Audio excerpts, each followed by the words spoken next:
Hello, ladies and gentlemen, and welcome to the REC podcast, brought to you by the REC Toycast. I'm your host, Roman Chavez, and with me as always, Eric Icarus. Eric. What's going on? You can find us on the gram. Really? At REC Podcast. You can. We've been posting a lot. Yes. You've been yeah. posting a lot. Yeah, yes. You can follow myself at Roman REC Podcast, where I post a lot as well. And you can follow somebody who doesn't post a lot. Gulag_J_Wilden. But he loves you guys. He do does. love you guys. He looks at your posts. I do. Often. Late at night. Yes. When nobody else is looking. I'm a social media stalker. Yeah.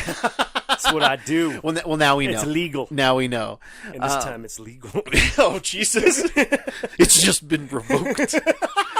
Oh, man. Kids, we have some giveaways going on. We have our episode 150 video giveaway where we're going to give you a code word somewhere in the episode, probably towards the end, obvitotes. And you're going to comment on our Instagram page, and you're going to win the Superman Batman run with Vengeance, with the controversial Batman Beyond appearance. So, yeah, we're giving that away for free. We're also doing our subscriber giveaway. Go check those out. What you been up to, my friend? Nothing much. Just hanging. Yeah. Do you have a San Diego hangover? I wish I did. 'Cause, man, I really wish. I mean, that was it was the vacation from the vacation that you needed, but I went right back into work right after it. But I wish I had it, man. Yeah. I really do, man. Because we would have been home already, right? Oh, yeah. We would have got back yesterday. Yeah, we yesterday. would have got back yesterday. Late last night, and then we would be having a very tired podcast today. Oh man. But it's all good. It's all good for future podcasts, kids. For future podcasts. No, I watched a movie. What'd you watch? Let me tell you a story. Mm-hmm. Let me tell you a story of 6 tribes, okay, that all coexisted, all right? And then 6 strings of power that each played a brand of music for each tribe. Well, those 6 tribes couldn't agree on what type of music. They each took their string of power, formed 6 troll nations. Oh, man. I thought you were talking about Bad Boy and Death Row. No. It sounds like I'm talking about some type of infinity something or other. But no, me and the kids, we watched Trolls 2. This was one of those movies that went out, during the Corona pandemic. Yeah. It was going to have that big theatrical release. Totally. And then it was kind of the first big movie, I think, to release. Yes. Just straight on demand. Right. It was like $25 or $30 to rent for months, but it was $5 now on Redbox. So we did that. My oldest really wanted it. My wife really wanted it. I was like, we're not paying $30. Yeah, $30 for a movie. That's just not what it is. Yeah, I mean, do you get to own it at that point, No. or is it just renting it? Yeah, you were just renting it for $30. Yeah. Yeah, I can't do it. Yeah, I can't do it. I can't. So anyway, dude, and it was super fun. Again, I know, guys, I was trying to watch all these movies, but it's not happening. But I'm still gonna watch movies. He's trying. But they're all kids movies. Dude, it was fun, man. It was like a Avengers Endgame for kids. Yeah, dude, seriously. Yeah, it was like it had a cool myth because the first movie and the show are really based in that just like the music realm. And It turns out that there's like a pop tribe. You would love I'm gonna say I'm already getting into this. There's man. the hard rock tribe. Yeah, the funk tribe, and they got George Clinton to voice the king of the funk okay, trolls. I'm watching this. Dude, it was hilarious. I'm on this. And it's a whole play on they were all in harmony, but then pop took all these elements and destroyed music. Dude, it's so funny. And there's even a line in there just like always, pop ruins everything. It's so okay. I'm watching this. Christine was saying she was like, Eric needs to watch this. Yeah, it's such a hat on a hat type situation. Yeah, and it's super funny and good cover music and totally, stuff like that. And what's so funny about both Trolls movies? I know, guys, we're talking about Trolls. What's so funny about both Trolls movies is that you're not relying on Justin Timberlake. No. He is the guy, and I mean in the first movie, he doesn't even sing until 30 minutes until the movie's almost over. Yeah. And Anna Kendrick's got I think she's got a wonderful voice. A great pop voice. Yeah, totally. And it's a fun universe. My girls love it. Oh, totally. Especially my 1-year-old because it's all bright. Yeah. And she likes the dancing. She really gets into it. But it was super funny. I laughed out loud so many times because in the Trolls, I'm sorry guys, I'm gonna ruin some jokes. In the Trolls world, they I'm sorry, they scrapbook, that's their history books. Yeah, okay. So the pop trolls, the queen of the pop trolls is but But she finds out that it's the pop trolls who turned on the other tribes. Right. And she's like, but our scrapbooks, and like one of the other trolls is like, scrapbooks are glittered and pasted by the winners. Dude, it's totally an enjoyable film. It's totally enjoyable. I'm watching it. Totally You got me. I actually didn't mind the first one. No, I thought it was pretty fun. funny. I mean, I watched it with your oldest a few times. Yeah. Same We've day. seen it. We've seen it a lot. Yes, and it's good. So I will definitely give, especially now, give the second one a chance. It's That's totally, awesome. it's totally a movie you would enjoy. Yeah. Just like everybody kind of being against pop music. Totally. And then it has like they're all different tribes, so there's like a part of like racial stuff going on. Totally. And like we're different, but we're also the same. Right. I don't know. It was good. Good That's movie. good. I'll have to check it out, man. Solid. I'm Movie. sure I'll watch it. B+. Yeah. Echo will make you watch it. Oh, definitely. Did you see that awesome trailer for the Batman Death of the Family? Yeah. I don't know if it debuted at Comic-Con or if it came out like the day after Comic-Con. Right. Because you got to remember, we're going to have to tune in DC Fandom that's coming up soon. Yeah, I know. So that DC didn't, they didn't do anything. much. They did much. Yeah. They weren't very prevalent. They weren't prevalent last year. No, they kind of go every other year, and Marvel kind of does that now. Is that what too. it is? Oh, okay. Like Marvel TV will have like a decent showing one year, and then the next year all the MCU stuff will happen. Gotcha. Like initially they used to just do a whole thing, but then Marvel just buries everybody else. Yeah. Like even some of their TV stuff. I mean, arguably Daredevil's better than any of the Justice League stuff we've seen. For sure. You could argue that it's there's an argument for it with Wonder Woman and Aquaman. Oh, you know what I mean? Yes. In terms of like quality. Yeah, definitely. But yeah, so they released that awesome animated, which is in the same universe as that Red Hood one, which is arguably one of my favorites. Definitely the best of these new waves. Yes. Still not better than Mask of the Phantasm, but I don't know what ever will be. That's a whole different realm. But it's that's like a whole different thing. They're doing this movie retelling kind of the Jason Todd, the Robin that was killed by the Joker in comics in the 80s.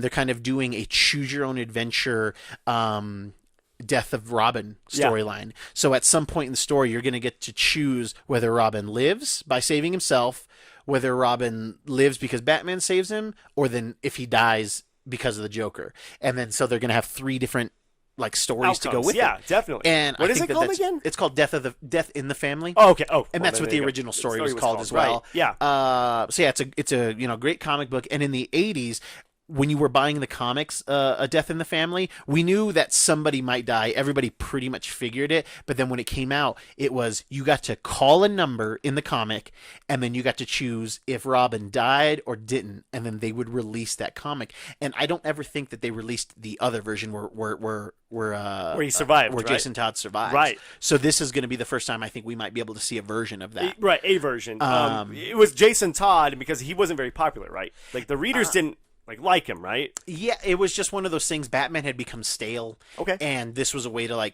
and the editor at the time, I believe, just didn't care for the character. Okay. And so it was kind of like his call.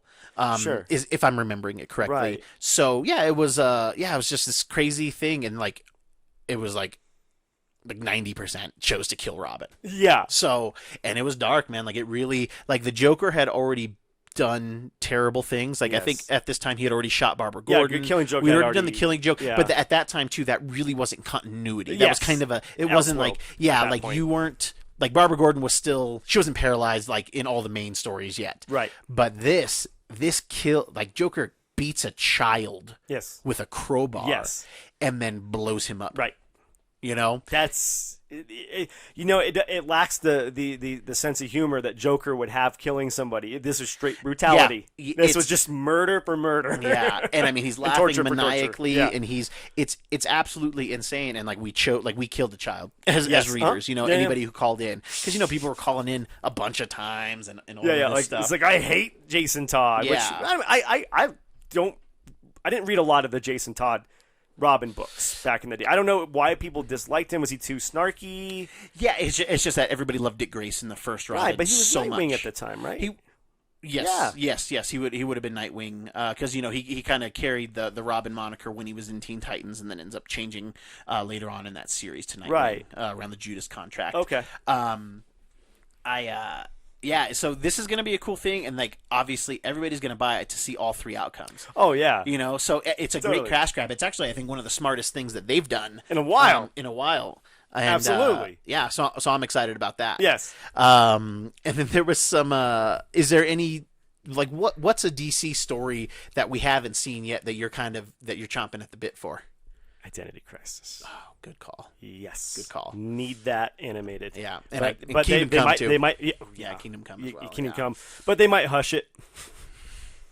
I'm afraid we're gonna hush this too. But it looks like there's some in the trailer. There's some hush stuff in there. So yes, that'll be interesting. Oh yeah. I mean, don't get me wrong. Hush, one of the greatest comic runs of all time, in my opinion. All time. It's my favorite Batman story ever. Yes, and the movie, not good.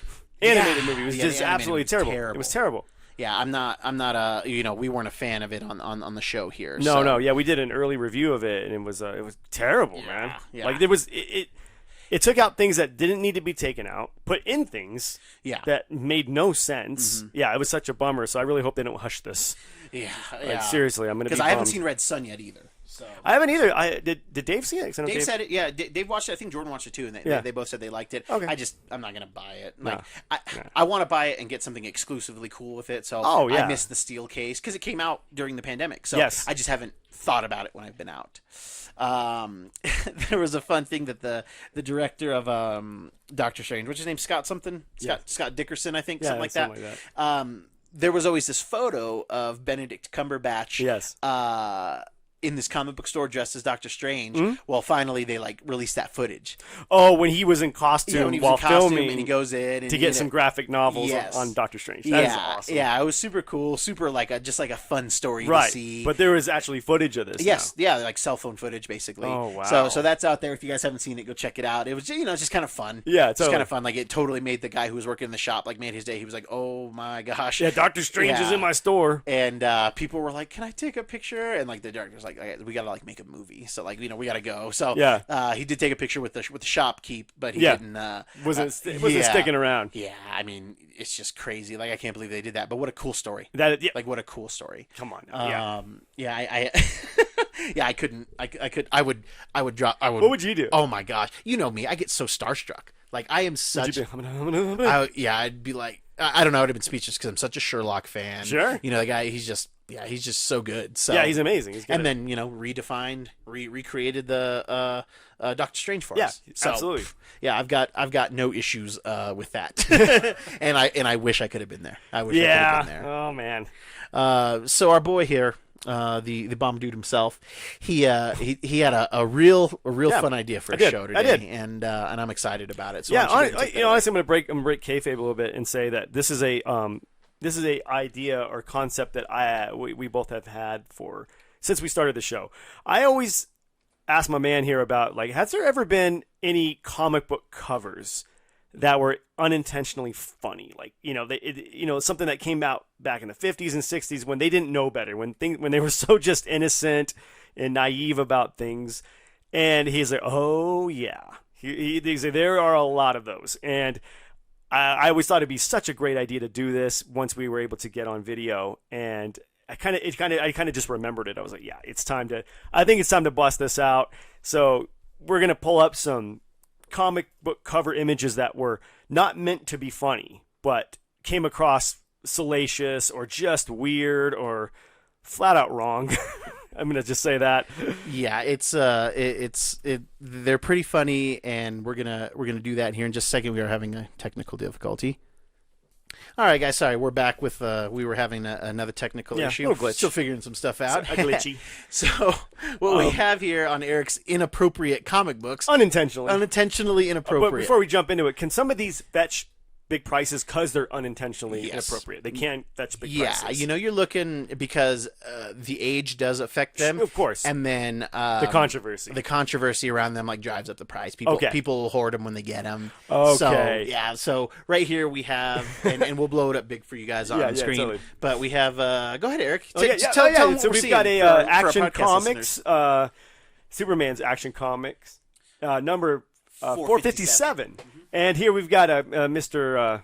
Superman, a.k.a. Clark Kent, undressing, getting into his Superman gear. And I believe that's Jimmy Olsen. No, that's just some kid. It looks like it's some like, rando child crying, biting a pillow. Yeah, it's his dying wish to know Superman's identity, and when he finds out that it's Clark Kent, it's like upsetting to him. But the picture looks very much like some sexual abuse is about to go down. Yeah, it definitely does. It's very inappropriate. I think this is Roman Polanski's Action Comics. Oh my gosh, yes.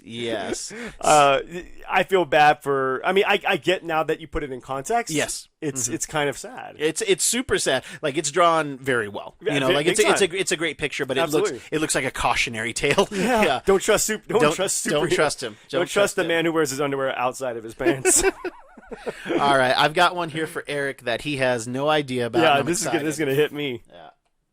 Let me. All right, this is Betty and Me number 16, and it shows it's an Archie comic, and it shows Archie carrying Betty away from these three guys, and Betty is saying, "Archie, did you have any trouble rescuing me?" And he says, "I sure did, Betty. I had to beat off three other guys."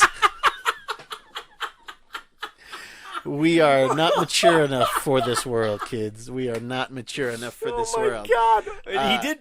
Yep. And I mean, this is a classic. You know, this is an old cover, man. This is old. This is probably from, I don't know, 67 maybe. Yeah. I don't know, 68. And this one always made me laugh whenever I've seen it. I've never seen this one. Yeah. Talk about unintentional inappropriateness. Yeah, I mean, you know, she might be worth beating up three guys. Or beating off three guys. Beating off three guys. Yeah. Oh God, Archie. All You're so where do you dangerous. Want to go? Cap. Let's do Cap. All right, Captain America comics number 69 of all numbers. And go ahead, Eric. So we got that, and then we see here we have a splayed out, unconscious Steve Rogers. And we have these tiny people. And if you could read the caption here, it says, "Who could dream that such tiny folk really could exist?" And learning that they do exist now, could Captain America suspect now how deadly they could be? The weird tales of wee males. And like what I think is funny is if you look at his crotch area, it looks like the butt part. Yeah. It's like he's twisted. It's a very it's like maybe they wanted him on his back initially, like they drew it and like no, we want him front ways, and then we have this creepy hand reaching out to grab Cap's butt front butt. And and it's just like, okay, we're talking about wee males, but then this like giant hands coming for his crotch. It's very strange. It is very strange. Yeah, the wee males, man. The wee males. Oh, it sounds like female. It does. I just got that. All right, here we go. Oh, now here we go.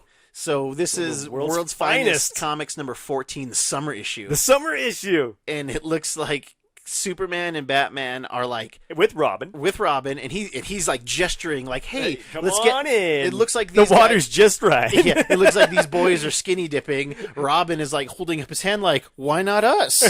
Why don't you come?" And then Batman's like, "Hey, we're literally the best superheroes in the world. Who could stop us?" This is a little too relatable to Hollywood now. Ooh, yeah. It's like, this could be on this could be in The Boys. Yes. Oh my gosh. Yeah. Seriously. Yeah. Like Garth Ennis saw this and was like, "Wait a minute." Oh yeah. Hero-gasm. Yeah. Because it doesn't look good. I don't get what the context would be though here.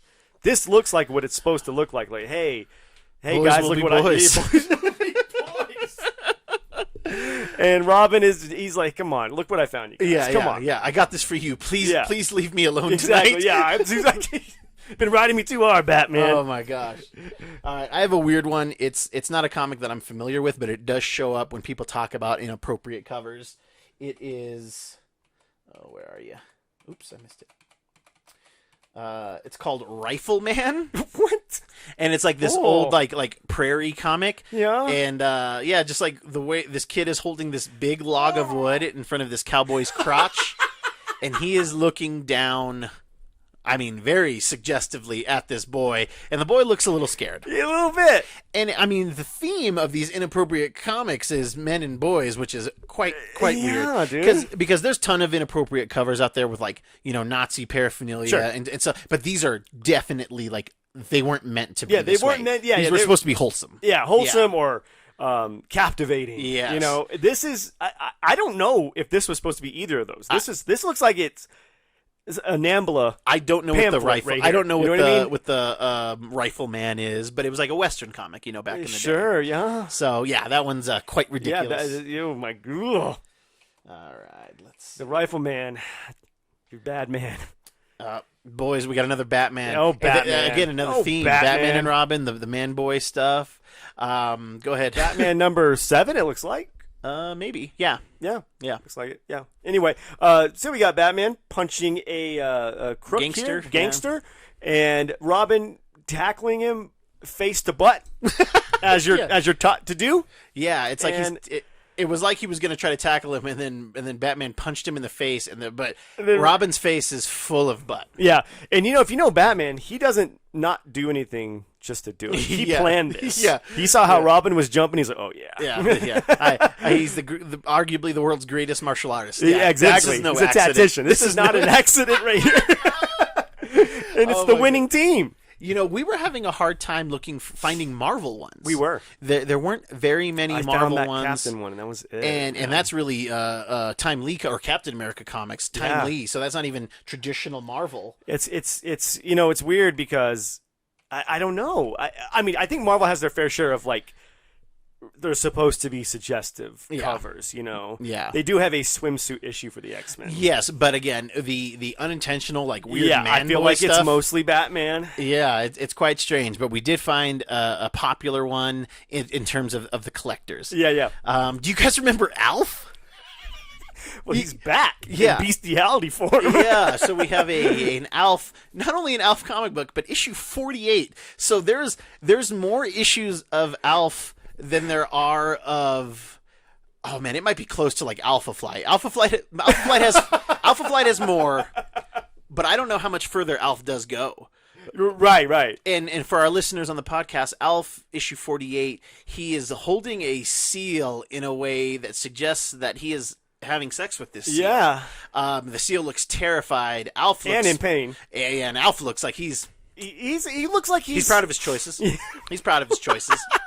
No animals were injured during the making of this cover. I don't believe that. It says do not buy if safety seal is missing, and I mean everything about it is. I mean, if they knew what they were doing, it is genius. Just uncomfortable. It's uncomfortable. It is genius too. Yeah. Well, and I also like at the whatever you call that, where the Marvel logo is. Yeah. What do you call that? He's like the corner box art. Yeah, it's like he's doing the Michael Jackson holding baby blanket off the balcony. Before there was a Michael Jackson holding blankie, there was Alf. This is where he saw it. It's where he got his he got a few things for inspiration on this thing. The amount of just ridiculous covers that exist like this, and it's all they're all sexual. Yeah, and I guess that's what would make them. I don't know what would make them unintentionally inappropriate any other way. Yeah, because this got the suggestiveness is the sexual part of it, and I gotta say this is the one I think you showed me the first at first, and I lost it. And so our viewers who are seeing this for the first time, you're very welcome for all this. But I don't know. It makes me laugh that some of these go for $200. I mean, because an Alf comic could go for 50 cents. I'm assuming a normal Alf comic. This might be the only Alf comic that's worth money, and I see him as low as 80, but I've seen him good graded ones go for the high 200. Really? Yeah, because they're older and nobody cared about them, so they didn't print that many of them. That's a good point. But again, Alf had at least 48 issues. I'm shocked. Yeah, I kind of want to buy that's more shocking than you watching him hurt the seal. I've never seen an break Alf the comic seal either. Yeah. Oh my gosh, I've never seen an Alf comic either.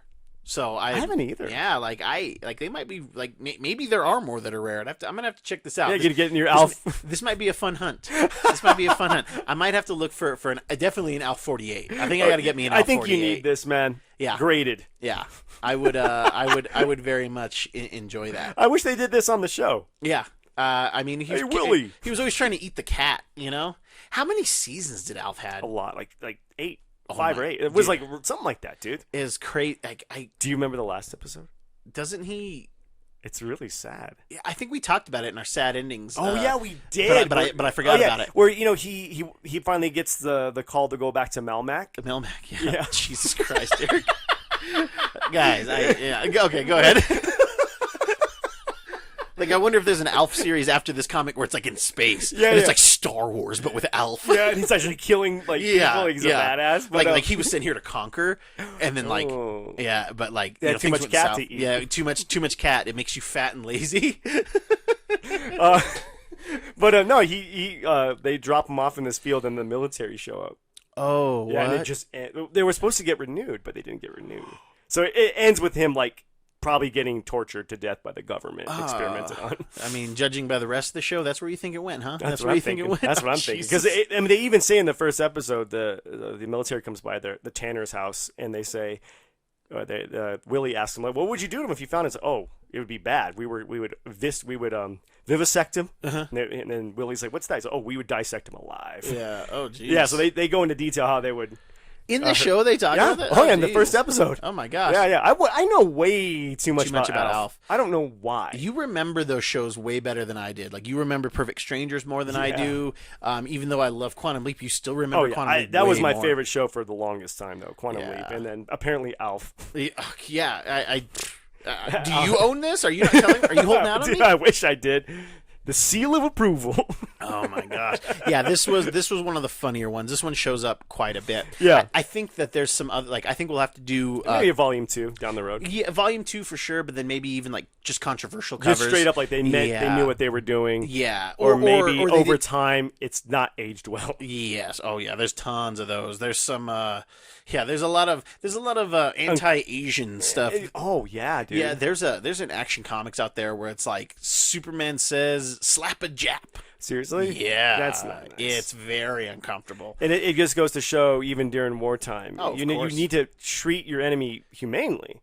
Because a lot of the citizens aren't the bad; they're not the enemy, man. Well, that shows you how propaganda gets put into the mainstream to for sure to make them less to dehumanize them. I feel like that's kind of gone out of the comic. It has for the most part. Yeah. But not seals. Not seals. You can do whatever you want to seals as long as it's an alien. As long as you're not clubbing him. I bet you he'd take a right clubbing right now if he could get it. I don't know. Maybe he's enjoying it. I don't know. It looks consensual. No, it doesn't. I have never seen a seal this uncomfortable. I mean, it's emoting in a way that makes me uncomfortable. Like I feel bad for the seal. I was like, oh yeah. Cat schmat. Dude, there was a story from over the weekend that I forgot to tell you about that I do think we should discuss before we wrap up. Yes. One of the voices from Rick and Morty is actually, her name is I think Spencer Grammer. Oh yeah. I didn't know she was Kelsey Grammer's daughter. So she plays she voices Summer Smith in the Rick and Morty show. Don't me. You haven't watched it. I've seen 5 episodes. Oh, what do you think? I have seen 5 episodes. What do you think? It's great. Oh, it's great. It's fantastic. It's amazing. Right? I need to just I haven't seen any of this new season yet, but dude, it's so good and it gets even better. I'm excited for you. Everyone says. But sorry to destroy the lead. Dude, she was at some restaurant this weekend, and this like crazy dude came up, was drunk, was demanding service. They wouldn't let him, and then he just started slashing people there. And she and her friend were apparently like trying to restrain him, and she got cut up on her arm. She's fine. Her friend's fine. Nice. They had no they were able to get out that night from the hospital. But man, like what's going on, man? I don't know. Like I've been trying to find follow up to it because this happened 2 days ago as we're recording, but I haven't found like motive. And then obviously he was obviously intoxicated, but they haven't said anything else about it. But what a crazy thing! And then remember, isn't Kelsey Grammer? Wasn't his sister? She was murdered here in our town. Yeah, in our town. Fine town outside of the Red Lobster. Yeah, the South Red Lobster. Oh my gosh! Well, now it's a pawn shop. Yeah, now it's a pawn shop, which makes sense. Yes. Yeah. He comes here every time he's up to parole. Kelsey Grammer comes to make sure he doesn't get out. Yeah. So, and then his other, I don't know, someone in his family got eaten by a shark. Holy crap! Yeah, like his brother or another sister or something was eaten by a shark. Oh my gosh! Attacked by a shark. This is the Grammer family. I know this was the most random thing to talk about, but like it's so bizarre because of what it. Okay, she's in a show that we like. Yes. And then he's obviously Sideshow Bob, and Frasier, and Beast. Probably, arguably one of the most underrated castings in Marvel movies of all time. I mean, we all wanted him as Hank McCoy. Yeah, underappreciated. I was so happy when he showed up at the end of Logan, or not Logan. Days of Future Past. Yeah, just like that quick thing is just. That was good. It was good. It was a good touch. But yeah, I just thought that was so weird and like what a strange thing to happen. This man. world is. I'm assuming it's New York, L.A. I would assume it's New York or L.A. too, but I didn't actually see where. But it sounds like some crazy stuff that would happen in New York. Yeah, at the Red Lobster on the north side. Jesus, could you imagine? Just like, yo, you guys need to stay out of Colorado. And Red Lobster. Like, we're done. We're done. All right. And I love Kelsey Grammer. I do too, man. He's great. Yeah, I would like to see him in something else. Like, what's that guy doing? He doesn't do a lot. He doesn't. No. I mean, he's got that Frasier syndication. Yeah, he doesn't do anything, man. No. And I mean, talk about a guy who was just a series regular on Cheers. Yes. And then got his own show based off of that character. Right. Because it was like years after Cheers ended, right? Yeah, dude. It was like a good amount of time. 5-6 years after Cheers was over. Dude, that show should not have made it. Yeah, and it just and then he redefined the Frasier role. Yeah, you know? And I don't know. I wasn't a big Frasier fan. But I just like Kelsey Grammer. My mom was obsessed with it, so I watched it every Thursday. Nice. Came on after Friends. Yeah, it was okay. Fair enough. Yeah, and it was good. And I love that Simpsons episode. Again, another link to something that we love. Yes. Where his Cecil. Yeah, David Hyde Pierce was David Hyde Pierce as well. Oh man, that was one of my faves. Who voiced Abe Sapien? Like, I think we need to do a new Kevin Bacon style thing where you try to link comic book stuff to Kelsey Grammer. Like, just the most. I mean, what a weird thing to happen, because he voiced Abe Sapien just in the first movie. And then Doug Jones ended up. He was a body double, and then ended up voicing him in the second movie, which is weird because I wonder why David Hyde didn't come back for the second one. Because nobody noticed, and why pay David Hyde Pierce when you can just have Doug Jones? That makes so good. You're already paying Doug Jones. Might as well pay him to do the voice. Yeah, that's a good point. You know, Doug Jones, the Silver Surfer. Yes. You know, there's another link. You know, just down that chain. It's weird. We may have a new game, kids. 6 degrees of Kelsey.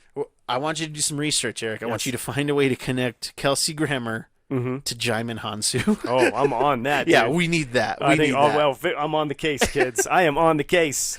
All right, kids, that's our show. Thank you guys so much for watching. If you like what we're doing, please hit that subscribe button, guys. We're really trying to get the subscriptions up. We're doing all of those giveaways. We're giving away great books. And we will give away better books down the road, but you got to get on board with us now. Once we get to 1,000, I will do a show shirtless.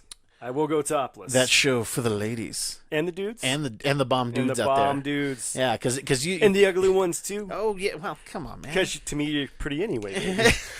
Jesus, I don't. Our outro is falling apart. It's here. a little ODB for you. Do you have any final thoughts for us today? No, just that's a bummer for what I always Spencer Grammer. Spencer Grammer. Yeah, it's a bummer, dude. Yeah, and seals are friends, not. I'm not going to say it. Not play toys, all right? I think I could echo that sentiment, guys. Thank you guys so much for listening. I've been your host, Roman Chavez. I'm still Eric Icarus. And we will catch you on the next podcast.